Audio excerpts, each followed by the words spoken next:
O que a gente pode perguntar agora é o seguinte, tranquila, eu entendi o que é um vetor, como é que ele é representado em termos, né, da notação de Dirac, porém, num espaço vetorial, a gente também tem transformações, né, lineares, operadores, que atuam sobre um vetor e retornam outro. E esses vetores, essas transformações, esses operadores, também podem ser escritos em notação de Dirac. E a minha ideia aqui é que a gente vê já um pouquinho como isso pode ser feito. Então, ou seja, vamos falar um pouquinho sobre os operadores, em particular, operadores lineares. Por que a gente vai ver operadores lineares? Porque, primeiro, estamos num contexto de álgebra linear. Segundo, os operadores que a gente vai usar na quântica, que são aqueles que correspondem às grandezas físicas que nós medimos, eles sempre são representados por operadores lineares. Então, o que a gente vai falar aqui é basicamente operadores lineares. Então, beleza. O que o operador linear faz? O operador linear é uma operação que leva um elemento do espaço vetorial em outro elemento do espaço vetorial. É simples assim. Pega um vetor e retorna outro vetor. Por ser um vetor, né, por ser um operador linear, ele tem essas duas propriedades. Né? O A aplicado numa soma é a soma dos A's aplicados a cada um dos vetores. E, enfim, se está multiplicando um número por um vetor, você pode aplicar o operador e só depois multiplicar pelo resultado. Isso aqui caracteriza um operador linear, uma transformação linear. Então, bom, eu vou até colocar aqui um exemplo mais simples do que eu tinha feito nos últimos slides. Né? Vamos supor que a gente tem um espaço vetorial V, que a dimensão dele é 2, só por simplicidade, de forma que a minha base vai ser a base 1 e o vetor 1 e o vetor 2. Aqui o nome dos vetores que eu estou colocando. Aqui vamos supor que eles sejam ortonormais, ok? Sempre vai ser a suposição que eu estou colocando. Ou seja, um vetor V qualquer sempre pode ser escrito como um alfa vezes o vetor 1 mais o beta vezes o vetor 2. Vamos supor agora, então, que eu tenho um operador A, que eu tenho a relação A aplicado em 1 é igual a 2, A aplicado em 2 é igual a 1. Como aqui eu tenho o operador atuando nos vetores da base, eu consigo determinar como esse operador é escrito nessa base, ou seja, como é a matriz correspondente a esse operador. E é importante que a gente consiga fazer isso. Por que determinar a atuação de um operador nos vetores da base me retornam de forma unívoca o operador?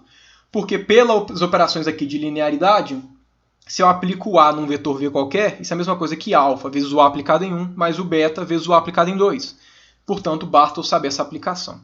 Então vamos lá, o meu operador A, ele pode ser escrito numa base, né, como ele é um operador aqui de dimensão 2, com uma matriz 2 por 2. Então, ABCD.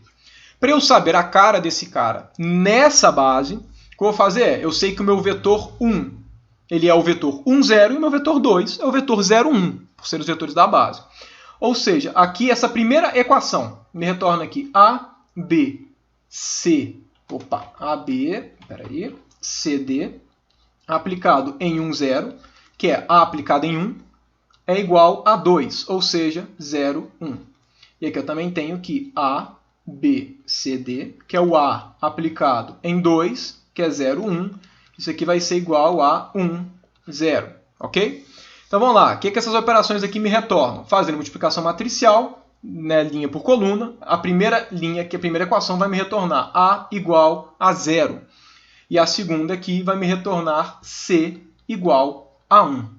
Se eu fizer a mesma coisa aqui para baixo, aqui quando eu fizer a multiplicação cruzada, né, aqui vai dar B igual a 1 e D igual a 0. Ou seja, nessa base, o meu operador A ele é escrito como 1, 0, 1, 1, 0. Ou seja, dado aqui a atuação desses caras, eu consigo representar ele matricialmente. Porém, uma coisa que vai ser útil para a gente aqui é, da mesma forma que eu estou usando notação de Dirac para vetores, eu também posso usar notação de Dirac para operadores. E isso é muito útil. Como é que a gente vai representar? Aí aqui eu vou usar a seguinte coisa. Imagina que eu tenho aqui um operador A qualquer. Então, aqui a nossa ideia é como é que fica um operador. Então, a escrita de um operador em termos da notação de Dirac. Ok? Então, isso que a gente vai fazer aqui agora. Imagina aqui que eu tenho um espaço vetorial V com, enfim, independente da dimensão dele. Imagina que a dimensão dele seja 3 por simplicidade. Vou dar o exemplo aqui de dimensão 3. Pode ser dimensão N. O que eu vou falar aqui vale para tudo. Ok? Eu vou explicar por que vale para tudo, mas vou fazer para a dimensão 3 para ficar mais simples de entender. Então, vamos lá. Aqui eu tenho os vetores de base 1, 2, 3. Estou supondo que esses caras aqui vão ser meus vetores de base. Ok? E, então vamos lá. Dado isso, o que eu posso me perguntar é o seguinte. O vetor A, imagina que eu tenho A aplicado em um certo vetor V, V1. Imagina que isso daqui vai me dar o vetor V2. Ok? Então vamos lá. Primeiro de tudo, esse meu cara daqui, quando eu for representar matricialmente o meu operador A, ele vai ser uma matriz 3x3. Necessariamente, porque esse aqui é um espaço tridimensional. Por consequência, eu posso falar que os elementos dessa matriz A vai ser A e J. Ok? A e J correspondente a linhas e colunas aqui. Aqui, né, linha I, coluna J. Imagina que o meu vetor V1, quando eu escrevo ele em forma matricial, ele seja um coeficiente C1, C2, C3. Imagina que eu tenho esse cara daqui. Então vamos lá. Primeiro de tudo, como é que vai ser esse vetor V2? Okay? Como é que vai ser o coeficiente dele? Quando a gente leva em conta, né, enfim, quando a gente coloca aqui uma matriz, então vamos lá, A aplicado em V1, quanto é que seria esse cara? Então o que eu teria que fazer? Eu teria que fazer A11, A12, A13, A21, A22, A23. Eu não precisaria fazer isso, eu estou fazendo aqui só para poder ficar visível a coisa que a gente vai fazer. Então, A32, A33. Eu teria que fazer esse cara multiplicado por C1, C2, C3. Como é que é uma multiplicação de matriz? Uma multiplicação de matriz é linha por coluna e por aí vai. Ou seja, como é que vai ser essa primeira linha? Vai ser A1 vezes C1, A1 vezes C1, A12 vezes C2, A13 vezes C3. Reparem, se você for... Enfim, eu não vou fazer aqui, não vou escrever tudo aqui, mas reparem que a ideia vai ser o seguinte. Aqui, a primeira linha vai ser um somatório de A1J, CJ. Por quê? Porque eu vou pegar aqui a primeira linha. Então, é sempre A1 alguma coisa. Vai sempre 1 com 1, 2 com 2, 3 com 3. Então, é um somatório que vai de I igual a 1 até 3.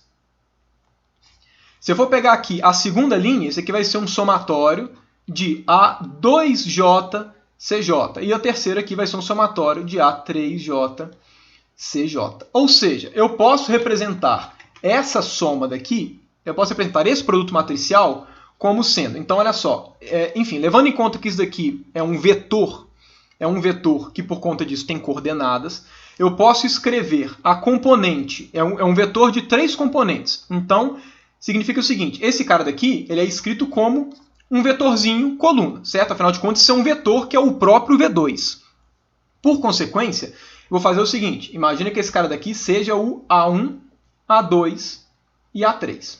Beleza? O meu elemento AI, ou seja, a minha iésima entrada desse meu vetor, ele pode ser escrito usando essa assimilação como somatório em J de A I J CJ. Ok? Primeiro componente, simplesmente eu coloquei o 1. Enfim, é só você colocar o I aqui por 1, 2 ou 3. Agora, olha só. A gente viu que o vetor V2, né, como é que ele pode ser escrito? O vetor V2 é, por definição, A1, que multiplica 1, mais A2, que multiplica 2, mais A3, que multiplica 3. Afinal de contas, o vetor 1 na primeira entrada e 0 nos outros é o vetor 1, o vetor 0, 1, 0 é o vetor 2, e o vetor 0, 0, 1 é o vetor 3. Então, olha só, esse cara daqui é a mesma coisa que eu falar o quê? Isso aqui é um somatório em I de AI vetor I. É por isso que eu gosto de usar 1, 2 e 3 para os vetores de base, porque eu posso fazer essa brincadeira. Isso aqui é o quê? A1, vetor 1, A2, vetor 2, A3, vetor 3. Ou seja, e o A1 é exatamente esse cara. Ou seja, eu posso escrever o meu vetor V2, que é idêntico ao meu vetor A aplicado a V1 por definição, como A1 vezes 1, A2 vezes 2 e por aí vai. E aí eu vou usar essa forma. Agora que eu fui ver aqui, né, eu acabei colocando em cima do meu rosto isso, né? Então eu vou dar uma subidinha aqui só para falar que esse somatório é em J. Ou seja, basta eu colocar A1 multiplicar pelo vetor 1, mais o A2 multiplicar pelo vetor 2, mais o A3 multiplicar pelo A3. Então olha só, isso aqui é equivalente a eu colocar somatório em I e J, porque antes eu já estava somando em J, agora eu vou somar em I porque eu estou multiplicando pelo I. E vou colocar esse termo, A i J vezes CJ vezes o vetor I. Então reparem que, se vocês forem ver tudo isso que eu escrevi, isso aqui eu basicamente troquei 6 por meia dúzia. Eu estou escrevendo esse produto aqui em termos de como é o vetor de fato, né? Eu estou escrevendo explicitamente como é o vetor 2 em termos desses coeficientes. Aqui I e J variando de 1 até 3, porque o meu espaço é tridimensional. Agora, olha só que interessante que eu vou fazer aqui. Olha só. Esse CJ, como é que eu posso obter o meu CJ? O CJ, ele não é a jésima componente do V1. Ou seja, isso aqui significa, se eu for pegar essa expressão, que é onde define o CJ, eu sei que o meu V1 ele é escrito como C1 vezes vetor 1 mais C2 vezes vetor 2 mais C3 vezes vetor 3. Ou seja, ele é escrito como somatório em I, CJ vezes vetor J, ou CI vezes vetor I. O índice aqui é mudo. Qual que é a ideia? Se eu quero pegar o CJ, o que eu faço? O meu CJ ele é o produto escalar do J com o meu próprio vetor V1. Por quê? Se eu quero saber qual que é o C2, basta eu fazer um produto escalar dele com 2, porque o 1 com 2 dá 0 e o 2 com 3 dá 0, porque a minha base é ortonormal. Por consequência, se eu quero pegar o jésimo componente, basta eu fazer um produto escalar. Então, olha só, no lugar aqui desse CJ, eu vou colocar J produto escalar com V1. Agora, esse cara daqui, ele é um número. O número eu posso colocar onde eu quiser. Afinal de contas, não tem problema eu fazer uma matriz vezes um número ou um número vezes a matriz. O número sempre comuta com qualquer coisa, multiplicação de número. Por consequência, eu posso escrever esse número à direita do operador I. À direita do vetor I, perdão. Ou seja, eu tenho aqui que o meu A aplicado em V1, eu posso escrever isso como somatório IJ de A e J. Aí olha só, aí eu vou colocar primeiro agora esse I e agora aquele produto escalar, J vezes vetor V1. Agora olha só que interessante. O que eu tenho desse lado? Eu tenho uma coisa aplicada a V1. O que eu tenho do lado direito? Uma coisa aplicada em V1. Qual que é a consequência? A consequência é que a gente tem que o A ele pode ser escrito como somatório em I e J de A e J e J. Ou seja, em termos de notação de Dirac, eu posso representar o meu estado dessa forma daqui. Isso aqui é extremamente importante, tem uma visão até bem clara. Pode ser que isso daqui talvez não tenha uma visão tão direta, mas quando a gente vê essa forma, ela é muito intuitiva, na verdade, com o que deveria ser. Afinal de contas, olha só, vamos lá. Se o meu vetor A pode ser escrito como um somatório em I e J, o meu vetor A e J, I, J, primeira coisa de tudo é o seguinte, o que significa esse IJ, certo? Quando a gente tinha, se a gente tivesse IJ desse jeito, a gente sabe que seria o quê? Fazer uma multiplicação, né, de uma linha com uma coluna. Agora, se a gente for fazer o seguinte, olha, depois reparem, olha só, eu vou fazer essa seguinte conta que é o seguinte. Imagina que o meu vetor, imagina que eu tenho o vetor, enfim, o meu vetor 1, que vai ser o vetor 1, 0, 0, e vamos pegar lá o meu vetor 2, né, que vai ser o meu vetor 0, 0, 1, 0. Da mesma forma, então vamos lá, quando eu coloco 1, 2, é a mesma coisa que transposto o complexo conjugado desse cara, ou seja, 1, 0, 0, seguido desse cara daqui. Isso é uma multiplicação matricial, vai me dar 0, porque meu vetor é ortonormal. Meus vetores são ortogonais e, particularmente, ortonormais. Agora, o que significa se eu invertesse a ordem? Ou seja, o que é o 2, 1? Imagina que eu fizesse desse jeito. Esse cara daqui eu sei que é um vetor coluna. Então, é o 0, 1, 0. Esse cara daqui eu sei que é o vetor linha. Então, eu sei que esse cara daqui é o 1, 0, 0. Quando eu faço essa multiplicação, repara o seguinte. Linha por coluna, se vocês repararem, essa multiplicação ela dá uma matriz. Porque olha só, primeira linha com primeira coluna, 0 vezes 1, isso aqui dá 0. Primeira linha com segunda coluna, 0. Primeira linha com terceira coluna, 0. A questão é que esse vetor ele tem 3 linhas, mas cada uma só com um elemento. Agora, olha só, se a gente for fazer cada um desses, a gente vai ver que vai dar esse cara daqui, ó, se vocês for continuar fazendo essa multiplicação.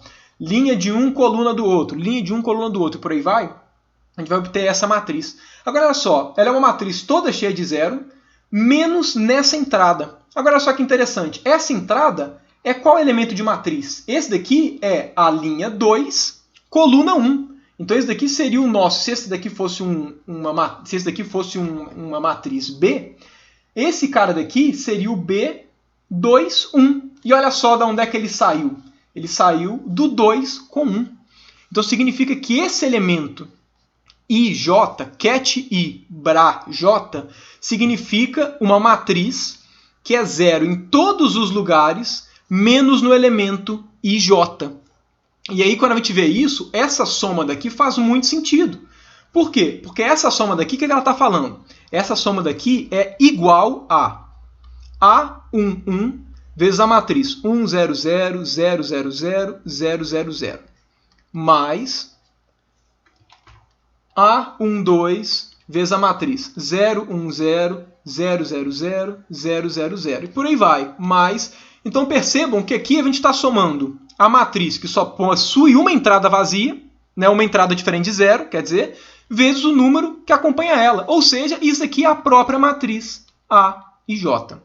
Ou seja, qualquer operador nós podemos representar dessa maneira. Uma outra coisa que tem que ficar bem clara, vista essa representação do operador A, e que eu não falei até agora, né, por uma questão para não ficar tão técnico, mas que nesse momento vai ser útil, principalmente porque a gente tem essa forma de escrever o operador, é que é o seguinte, toda vez que a gente falou, né, enfim, a gente definiu um operador qualquer, né, um operador linear, como sendo um objeto que pega um vetor e retorna outro vetor. Nós sempre escrevemos essa operação do A pegar um vetor e retornar outro vetor, até então nós sempre escrevemos isso como, imagina que eu tenho um vetor V1 e o que o meu A faz, ele pega esse vetor V1 e me dá um vetor V2, ok? Como é que a gente sempre escreveu isso? A gente escrevia isso como A V1 é igual a V2. Até aqui nada de errado. Mas uma coisa que aqui a gente fez implicitamente, né, não deixamos isso claro, mas que não é óbvio, é que para a gente pegar para que um operador pegue um vetor, pegue um ket e retorne outro ket, o operador sempre atua no estado pela direita. Ou seja, a gente sempre tem que colocar esse vetor, que a gente vai operá-lo, a gente sempre tem que colocá-lo à direita do operador. Ou seja, um operador qualquer atua em um certo vetor, em um certo ket, ele sempre atua pela direita. Okay? A atuação do operador é pela direita para poder retornar outro vetor. E isso aqui fica muito claro quando a gente vê essa forma explícita aqui do operador. Isso por quê? Olha só, vamos lá. Eu tenho aqui um certo operador A, que é escrito como somatório A e J, né, somando em I e em J. Aí vamos lá, que eu tenho I, J. Vamos lá, se eu colocasse, toda vez, deixa eu até apagar aqui, né, para poder ficar um pouquinho mais simples de escrever, eu vou até deixar desse jeito. Vamos lá, imagina que eu tenho essa representação. Fica claro que eu tenho que colocar o vetor sempre à direita, por quê? Se eu coloco o vetor V1 à direita aqui, significa que eu estou colocando o vetor V1 à direita aqui. Isso é um produto escalar, que é um número. A e J é um número. Então, no final de contas, essa conta vai ser somatório de um certo número, que é o A e J com esse produto escalar, vezes o estado I, o ket I. Ou seja, um operador atuando em um certo vetor é um vetor, um ket. O A atuando em um ket vai retornar outro ket. Eu comentei essa coisa a respeito de ação pela direita, porque reparem que se a gente colocasse o vetor na esquerda, isso não retornaria um outro vetor. Imagine que, olha, todo V1 existe... Enfim, imagina que eu colocasse o V1 aqui desse lado. Ok? Imagina que eu falasse, ah não, esse A está atuando no meu ket pela esquerda. Então, olha só, eu teria que colocar o meu V1 aqui. Reparem que aqui eu não formei nenhum número. Na verdade, eu até dificultei o meu problema. Porque agora eu tenho um ket e um bra. Eu não tenho número e um ket.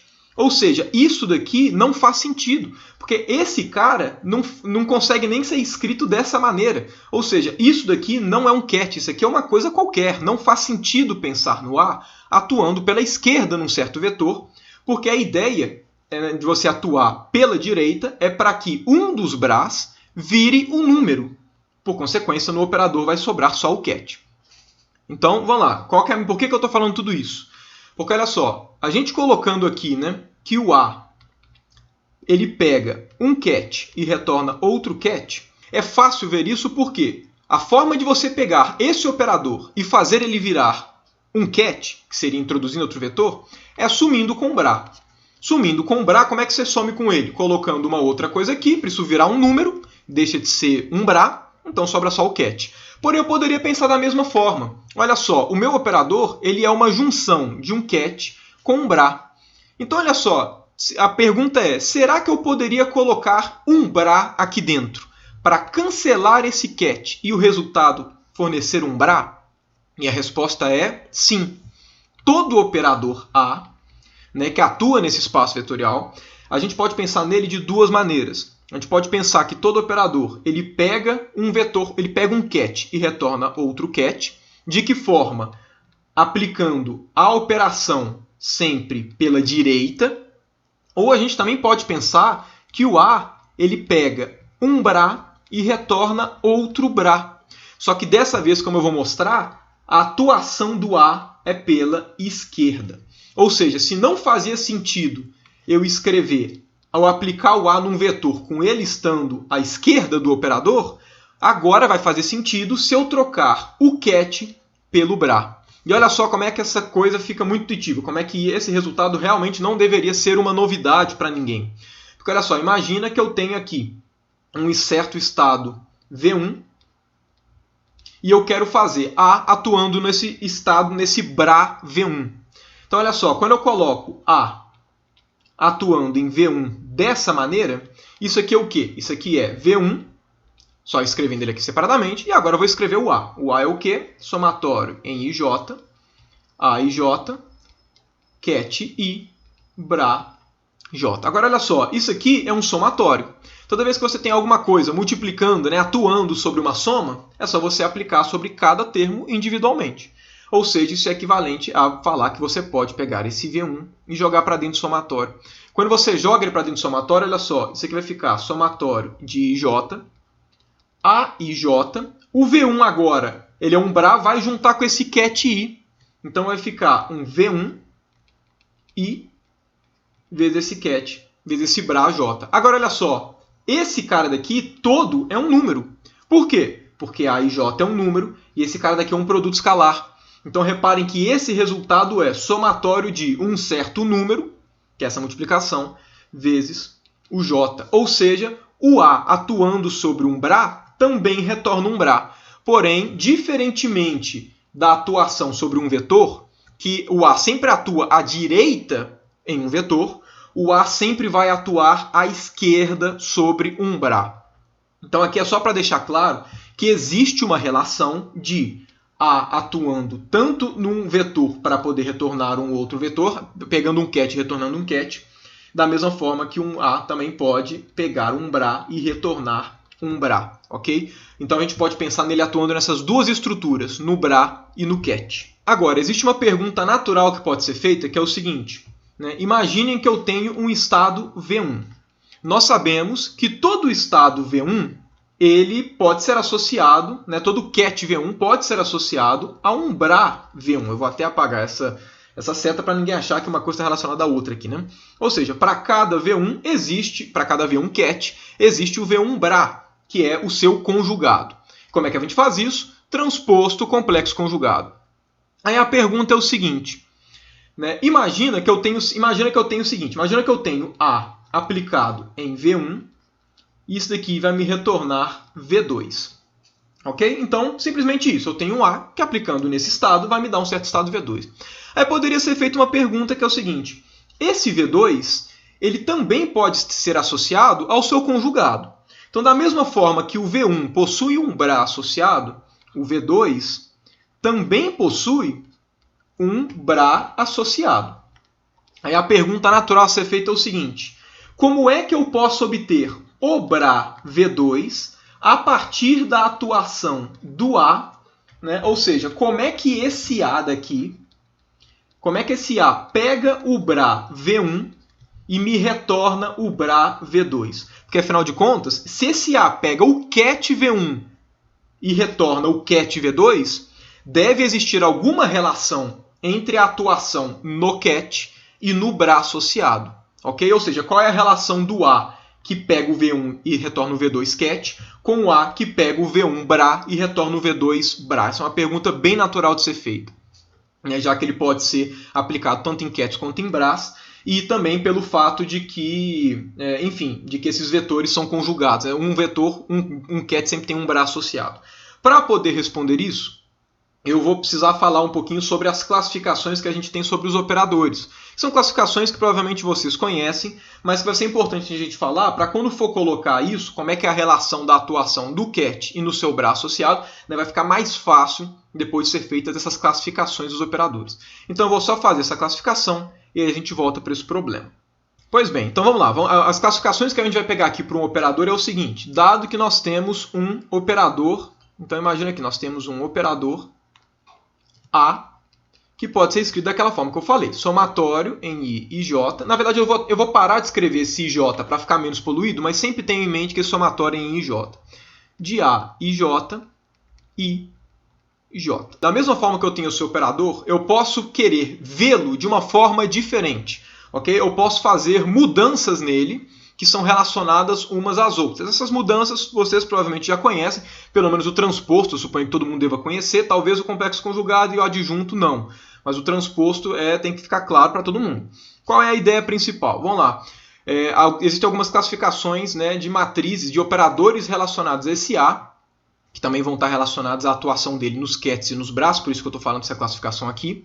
Que são, e enfim, tem muito mais formas de se classificar do que essas três, porém essas três vão ser as relevantes para o momento e as principais, né, no contexto que a gente vai usar para a quântica mesmo, né, no qual todo esse formalismo de álgebra linear está sendo dedicado. A operação transpor, um operador transposto, nós representamos ele como o operador com um tzinho. O que significa isso? Isso daqui todo mundo já tem um pouco intuitivo, que é, imagine que o meu A ele é escrito matricialmente como A, B, C, D. O que significa o A transposto? O A transposto significa, eu vou até deixar bem claro que isso aqui é um T, para não confundir com a outra classificação. Enfim, isso aqui é a mesma coisa que A, C, B, D. Ou seja, o que transpor um operador faz? Faz com que as linhas e as colunas sejam trocadas. Enfim, só simplesmente espelhar ele em termos da diagonal principal. Agora, em termos dessa escrita daqui do operador, como é que a gente faz isso? A gente tem duas maneiras de escrever em notação de Dirac uma matriz transposta. Que é, se o A é escrito dessa forma, as duas maneiras que a gente pode escrever é somatório em I e J, e, enfim, trocar, né, transpor é a mesma coisa de você trocar I por J. Mas eu não posso trocar os dois aqui. Tem duas opções. Uma delas é, ou você troca dos coeficientes, então você deixa aqui AJI, IJ, ou seja, só trocou o primeiro. Ou então, a segunda maneira de se escrever isso, eu vou até apagar aqui, porque isso aqui é só um exemplo, né? E a segunda maneira de se escrever o transposto é somatório de mantém os coeficientes aqui da forma com que estavam e inverte só aqui os BRAs e os cats. Então aqui fica J e aqui fica I. Não pode ser, você não pode trocar os dois. Você não pode fazer um AJI, JI. Por quê? Porque esses índices daqui estão sendo somados. Aqui o que tem que ficar claro é, reparem que, como eu falei, né, naquela construção do operador, né, enfim, o que significa essa soma? Esse primeiro termo que aparece aqui no índice, esse primeiro índice, ele é relacionado à linha. E a gente viu que esse primeiro cara também é relacionado à linha. Esse cara daqui é relacionado à coluna e esse cara daqui também é relacionado à coluna. Quando você troca só um deles, você está falando que o que era linha antes, agora vai ser a coluna, e vice-versa. Se você troca os dois, se você escreve somatório de AJI, JI, você não fez nenhuma mudança, porque você está falando que esse cara, que é a linha, está associado a esse primeiro índice, que também é a linha, e a mesma coisa com a coluna. Então, quando a gente transpõe o operador em linguagem de notação de Dirac, basta você trocar os coeficientes, né, os índices do coeficiente ou da parte aqui que envolve os operadores de cara. Então, transpor é simplesmente trocar linha por coluna, que é fazer essa operação. Complexo conjugado. Como é que é a operação de fazer complexo conjugado? A operação de fazer complexo conjugado é simplesmente você pegar o operador e aplicar o complexo conjugado a cada um de seus termos. Ou seja, um operador A, complexo conjugado, ele é representado por essa estrelinha, né? Ele é escrito como somatório em IJ, fica implícito isso.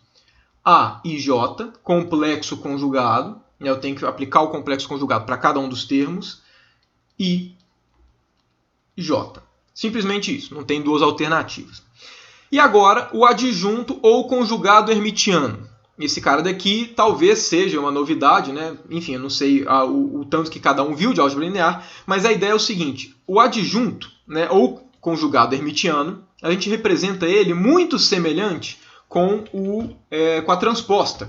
Com a diferença que em vez de usar um T, a gente usa um mais. A gente usa um maisinho, que na verdade é um punhal de cabeça para baixo. Né? Quando vocês verem isso digitado, fica claro que é um punhal. Né? Que o nome disso é dagger. Então é muito comum falar a dagger.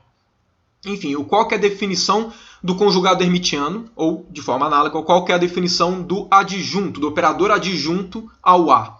A definição dele é o A transposto, depois você aplica o complexo conjugado. A mesma ideia quando eu tinha falado do ket, certo? Lembra quando eu falei que o BRA é o ket transposto complexo conjugado e que isso poderia ser escrito em termos dessa cruzinha? Mesma ideia.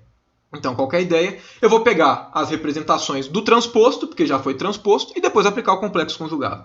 Então, o conjugado hermitiano do operador A, ele pode ser escrito de duas maneiras. Né? Somatório de A, J, I, J, que eu transpus, e agora aplico o complexo conjugado, só aplicar a estrelinha. Ou, de forma análoga, eu também posso escrevê-lo como... Opa, esse meu ponto e vírgula às vezes parece um J, né? Enfim, somatório de A e J, J, I, só que eu aplico complexo conjugado. Então é idêntico à primeira linha, só que aplicando complexo conjugado. Algumas propriedades que são importantes, né, dessas operações, de transpor e de aplicar o complexo conjugado. Todas essas, a de transpor, vocês já devem ter visto, e por consequência do adjunto, né, e do conjugado hermitiano vai ser a mesma coisa. Do complexo conjugado não, mas eu acho que é intuitivo para todo mundo. A ideia aqui que nós temos é o seguinte: imagina que eu tenho dois operadores, A e B. Eu posso, né, eu tenho os dois operadores, eu posso compor esses dois e escrever o operador AB, certo? Ou seja, esse cara todo aqui é meu operador. Então toda vez que você tem um A e um B e você quer saber qual que é o transposto de AB, o transposto de AB é transposto de B com transposto de A. Ou seja, você inverte a ordem e transpõe os dois. Por consequência, no adjunto, no conjugado hermitiano, a ideia vai ser a mesma. Mas primeiro vamos falar do complexo conjugado. Imagina aqui que você tem A e B, e você está querendo saber qual que é o complexo conjugado desse cara. Qual que é o complexo conjugado? É simplesmente você fazer o complexo conjugado de cada um deles sem problema nenhum. Fazendo uma junção desses dois, a gente consegue descobrir do conjugado hermitiano. Se você junta essas duas propriedades, você descobre que, se você quer saber o adjunto ou o conjugado hermitiano de uma composição de operadores, isso aqui é o conjugado hermitiano de cada um deles com a ordem invertida.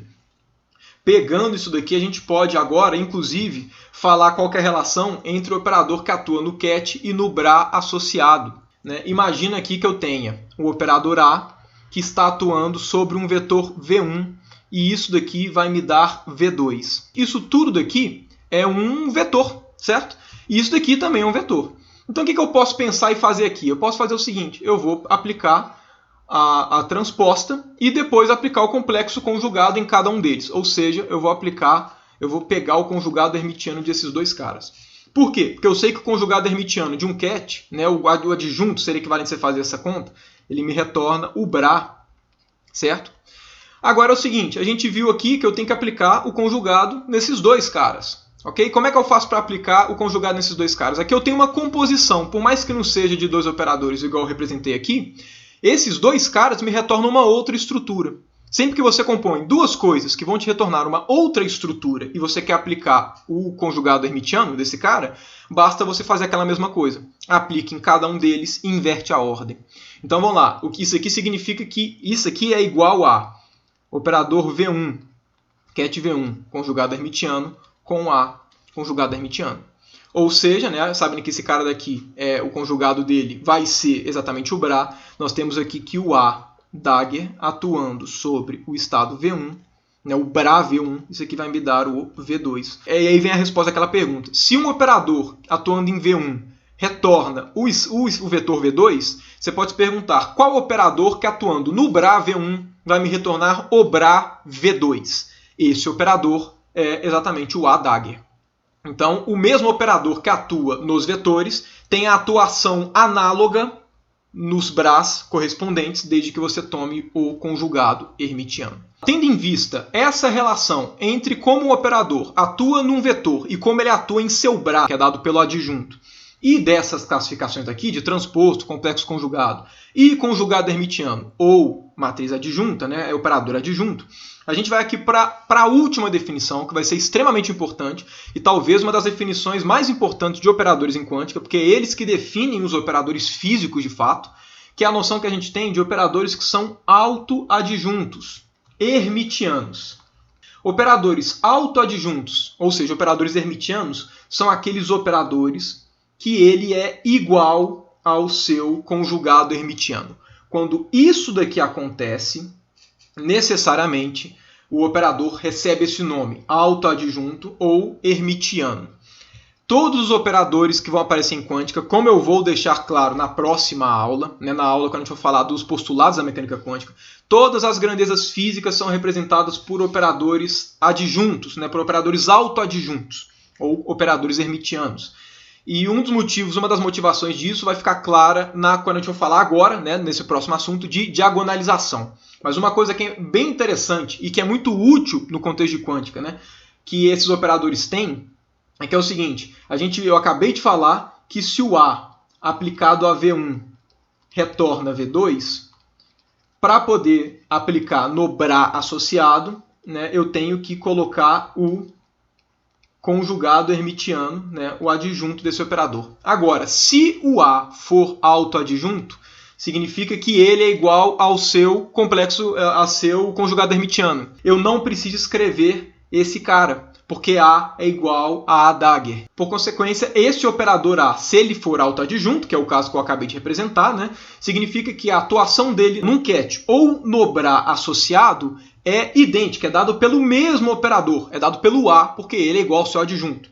Okay? Só dando um exemplo de qual que é o tipo de operador que é adjunto, alguns deles ficam bem claros de perceber, que é o seguinte, um tipo de operador que é autoadjunto é qualquer operador real simétrico. Então imagina que eu tenho aqui, 0, 1, 1, 0. Okay? Esse cara daqui, ele é autoadjunto. Por quê? Porque quando você transpõe ele, então A transposto, vai ser o quê? Vai ser ele próprio, porque ele é simétrico. Agora, se você aplica o complexo conjugado, que é você fazer a cruzinha, esses caras são reais. Complexo conjugado de um número real é ele próprio. Então, todo operador que for simétrico e real, ele necessariamente é autoadjunto. E quando ele não for totalmente real, vai ser algo do tipo, né? Imagina que eu tenho um operador B aqui, que a forma matricial dele é 0 e menos I, 0. Ok? Quando eu for pegar, vamos lá, se eu pegar o transposto dele, então transposto. Transposto vai ser troca a linha por coluna. Então fica 0 menos I, 0. E agora o que eu faço? Eu aplico o complexo conjugado. Então, para fazer o conjugado hermitiano. Então, onde é I vira menos I? Então, esse menos I fica mais I e esse I vira menos I. Ou seja, ele é igual ao próprio conjugado hermitiano. Por consequência, esse cara daqui é autoadjunto ou um operador hermitiano.